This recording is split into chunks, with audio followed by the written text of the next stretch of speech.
निवास और मैं हूं आपके साथ रिया। छत्तीसगढ़ में करोड़ों रुपए के जीएसटी और सीमेंट घोटाले का चौंकाने वाला खुलासा हुआ है। जी हां, नुवोको विस्टास कॉर्पोरेशन लिमिटेड ने बीते 7 से 8 वर्षों से फर्जी बिलिंग का एक ऐसा खेल खेला जहां मोपेड, स्कूटर, ऑटो और कार से सीमेंट का परिवहन दिखाकर बड़ा फर्जीवाड़ा को अंजाम दिया गया। जब डीलरों के पास माल समय पर नहीं पहुंचे तो शिकायतें दबा दी गई, एडवांस राशि जमा कराई गई और डिलीवरी में जबरदस्त हेरफेर किया गया। अब डीलरों ने लिखित शिकायत कर पूरे रैकेट का भांडाफोड़ कर दिया है, जिससे एक बड़े जीएसटी चोरी व परिवहन घोटाले की परतें खुल गई है। देखिए इस पर एक खास रिपोर्ट। छत्तीसगढ़ में मोपेड, ऑटो और कार में लाखों टन सीमेंट परिवहन का अनूठा मामला उजागर हुआ है, जहां cement company Nuvoco Vistas corporation limited ने बोगस बिलिंग कर प्रदेश भर में अपने डीलरों को कई टन सीमेंट का परिवहन किया। इसके लिए मोपेड, ऑटो, कार के साथ ही ब्लैक लिस्टेड और अनफिट वाहन यानी कि कंडम वाहन का उपयोग किया गया था।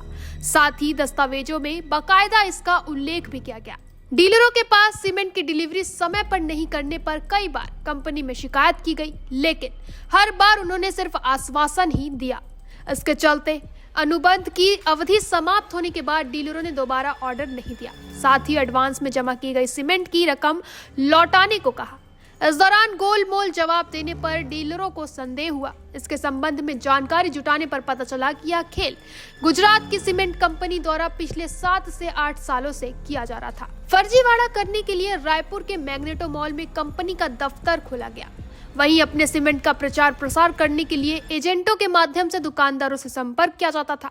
डीलरशिप लेने पर आकर्षक कमीशन देने का वायदा कर एडवांस राशि जमा करने पर डीलरशिप दी जाती थी, जबकि सीमेंट की बुकिंग कराने के बाद डिलीवरी में हेराफेरी होती थी। दस्तावेजों में पूरा माल भेजना बताया जाता था। साथ ही जीएसटी चोरी करने के लिए कागजों में बाकायदा इसकी बिलिंग भी होती थी। कारोबारी ने लिखित शिकायत की। वहीं बालोद के जय ट्रेडर्स की संचालिका मोनिका जैन ने वर्ष 2020-21 में 1,22,968 बोरी और 2021-22 में 88,337 बोरी सीमेंट खरीदने के लिए 20 लाख रुपए कंपनी में एडवांस जमा कराया, लेकिन उसे ऑर्डर के अनुरूप सीमेंट नहीं भेजा गया।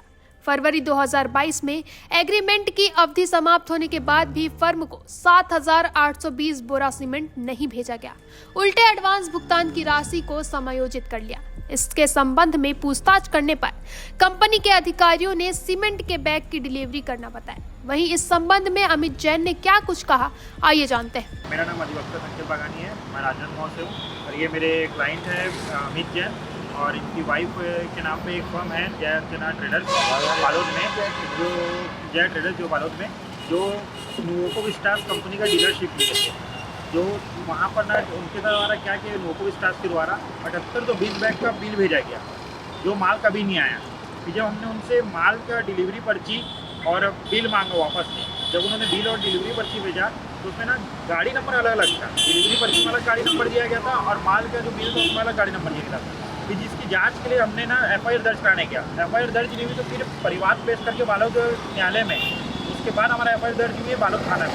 बालोद थाना में एफआईआर दर्ज होने के बाद कार्रवाई हुई। इसमें शशिभूषण शुक्ला, देवाशीष देव और 2 अन्य कर्मियों को पार्टी बनाया गया था, जिसमें देवाशीष देव का गिरफ्तारी हुआ और इसमें गगन डाले का गिरफ्तारी हुआ और वो 12 से 15 दिन रिमांड में रहा। उसके बाद उसकी जमानत मिल गई। उसके बाद से वह केस आज तक जैसे पेंडिंग है, क्योंकि वह हाई कोर्ट में क्वेश्चन के लिए लगा है, जिसमें आज तक कोई कार्रवाई नहीं हो रही है। जीएसटी द्वारा अभी तक 130 करोड़ का लगभग नोटिस जारी किया गया है जीएसटी के द्वारा, जिसमें कंपनी को 112.48 करोड़ का और बाकी को 10 करोड़ का मीनाक्षी सेल्स को और बाकी बहुत सारे और डीलर्स हैं जिनको मिलाकर 20 करोड़ का जारी किया गया है। पक्षकार को लगभग 1 करोड़ 10 लाख का नुकसान हुआ है इसमें, जिसमें अभी तक उनका क्लेम का पैसा अटका हुआ है, सिक्योरिटी डिपॉजिट अटका हुआ है और जो 7820 बैग नहीं है तो वो पैसा अटका हुआ है। हमारे कैलकुलेशन के हिसाब से तो कंपनी के द्वारा कम से कम 400 से 500 करोड़ का जीएसटी चोरी किया गया है, क्योंकि कंपनी गाड़ी दिखा रही है 2 व्हीलर, इसमें संभव ही नहीं कि 25 टन माल सप्लाई हो सकता है। ना 2 व्हीलर में हो सकता है, ना 4 व्हीलर में हो सकता है, ना छोटी गाड़ियों में हो सकता है। लेकिन फिर भी 2 व्हीलर में दिखाया जा रहा है। 2 व्हीलर में दिखाया जा रहा है। नहीं, हमें समझ ही नहीं आ रहा है कि कंपनी ऐसा क्यों कर रही है और कहाँ से कंपनी को ऐसा किसी ने ज्ञान दिया कि 2 व्हीलर में डिलीवरी दिखा के आप पैसा ले लीजिए। स्टेट में जितने भी अधिकारी हैं, संबंधित अधिकारी, उन तक पहुंचे तो क्या प्रतिक्रिया थी, किस तरह की अभी तक कार्रवाई हुई है उस कंपनी पे जिस कंपनी ने इतना भ्रष्टाचार की आप लोग आशंका कर रहे हैं या भ्रष्टाचार का आरोप लगा रहे हैं, आप लोगों के पास पत्र भी था, तो क्या कर रही है अभी स्टेट गवर्नमेंट या स्टेट के गवर्नमेंट के जो अफसर हैं वो क्या कर रहे हैं? अभी तक तो सेंट्रल जीएसटी के द्वारा थोड़ा कार्रवाई शुरू की गई है, तेजी बढ़ रही है कार्रवाई। यह कार्रवाई भी करीबन 8 से 9 महीने तक डिले करने के बाद, इस टाइम के टाल मटोल करने के बाद अब जाकर थोड़ी बहुत कार्रवाई करी, इसमें सिर्फ नोटिस की कार्रवाई की गई है, ना अभी तक किसी गिरफ्तारी करी गई है, ना किसी से रिकवरी की गई है। हाँ, ये तो निश्चित है कि इतनी बड़ी कंपनी है तो ऐसा लगता है कि जीएसटी विभाग भी कुछ कार्रवाई करने से डर रही है। तो इतनी बड़ी कार्रवाई में अभी तक के विभाग को कुछ ना कुछ एक्शन ले लेना चाहिए था, लेकिन विभाग अभी तक के इसमें चुप्पी साधे बैठी है। और यह मामला 112 करोड़ का नहीं बल्कि 400-500 करोड़ का है, लेकिन विभाग अभी तक इसमें कोई और आगे जांच नहीं कर। टैक्स चोरी का पूरा मामला है। हाँ, ये पूरा टैक्स चोरी का मामला। मुझे लगता है कि यह एक पब्लिक लिमिटेड कंपनी है जो सिर्फ बोगस बिल के जरिए अपना टर्नओवर ही बढ़ाना चाह रही है, और टर्नओवर बढ़ा चढ़ा के ये इन्वेस्टरों को अपनी तरफ आकर्षित करना चाह रही है कि भाई आओ और हमारी कंपनी में इन्वेस्ट करो, हमारा टर्नओवर इतना है। तो यह एक वजह हो सकती है कि कंपनी इस टाइप का काम कर रही है। अभी हाई कोर्ट में पेंडिंग है मामला, तो संभावना है कि 1-2 महीने में हाई कोर्ट का ऑर्डर आ जाए। ऐसे किया फर्जीवाड़ा। कंपनी द्वारा सीमेंट की ढुलाई किस वाहन द्वारा की गई, इसके नंबरों की जांच करने पर पता चला कि मोपेड पर 20 से 30 मीट्रिक, मोटरसाइकिल एवं स्कूटर पर 30 मीट्रिक टन, ऑटो पर 17 से 25 मीट्रिक टन, कार पर 22 से 30 मीट्रिक टन, ट्रैक्टर पर 25 मीट्रिक टन सीमेंट की ढुलाई की गई। वहीं ब्लैक लिस्टेड और कंडम वाहनों का उपयोग किया गया। सूत्रों का कहना है कि सीमेंट की ढुलाई में वाहनों का नंबर बदला गया या फिर सिर्फ कागजों में इसे भेजना बताया गया। इन सभी वाहनों के नंबरों की जांच करने पर इसका खुलासा हुआ। इसके संबंध में पूछताछ करने पर कंपनी के एमडी विजय गोस्वामी द्वारा कोई जवाब नहीं दिया गया। नुवोको विस्टास कॉरपोरेशन लिमिटेड से जुड़े जीएसटी चोरी के बड़े मामले में अब सीएनएफ दुर्गा कैरियल बालौदा बाजार और उसके मालिक शशि भूषण शुक्ला का नाम प्रमुख रूप से सामने आया है। बताया जा रहा है कि कंपनी और शशि भूषण शुक्ला के बीच की साठगांठ के कारण राज्य सरकार को भारी राजस्व नुकसान पहुंचाया गया है।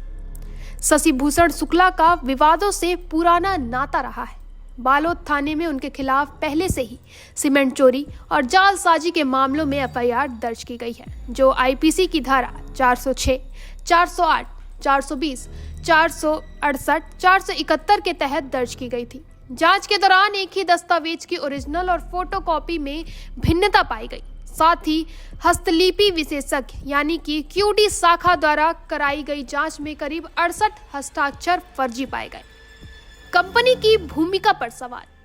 इस पूरे मामले में नुवोको विस्टास कॉरपोरेशन लिमिटेड की भूमिका पर भी बड़े सवाल खड़े हो गए। बताया जा रहा है कि कंपनी को सीएनएफ के माध्यम से हो रही अनियमितताओं की जानकारी होने के बावजूद कंपनी ने कार्रवाई नहीं की, जिससे कर चोरी का यह नेटवर्क और भी ज्यादा मजबूत होता गया। बालोद पुलिस की जांच में कई चौंकाने वाले खुलासे। वहीं बालोद पुलिस की जांच में सामने आया कि शशि भूषण शुक्ला द्वारा उपयोग किए गए कई दस्तावेज जाली पाए गए, जिन पर हस्ताक्षर मिलान नहीं हुआ। वहीं पुलिस ने यह भी पाया कि कई दस्तावेजों में एक ही व्यक्ति के अलग अलग हस्ताक्षर हैं, जिसमें स्पष्ट है कि दस्तावेजों की फर्जी तैयारियां सुयोजित तरीके से की गई। वहीं वित्तीय विशेषज्ञों का कहना है कि जब किसी व्यक्ति पर पहले से ही धोखाधड़ी, फर्जीवाड़ा और जालसाजी के आरोप साबित हो चुके हों, तो ऐसे व्यक्ति का किसी बड़े कारोबारी समूह के साथ फिर से जुड़ना और जीएसटी चोरी में नाम आना सरकार की कर प्रणाली के लिए खतरे की घंटी है। अब इस पूरे मामले में वित्त विभाग, जीएसटी विभाग और खनिज विभाग से संयुक्त जांच की मांग उठाई जा रही है। सूत्र बताते हैं कि यदि इस नेटवर्क की पूरी तहकीकात की जाए तो सीमेंट चोरी से लेकर जीएसटी चोरी तक का एक बड़ा रैकेट सामने आ सकता है। हम इस खबर पर अपडेट्स आप तक पहुंचाते रहेंगे। तब तक के लिए बने रहें निशान निवास पर।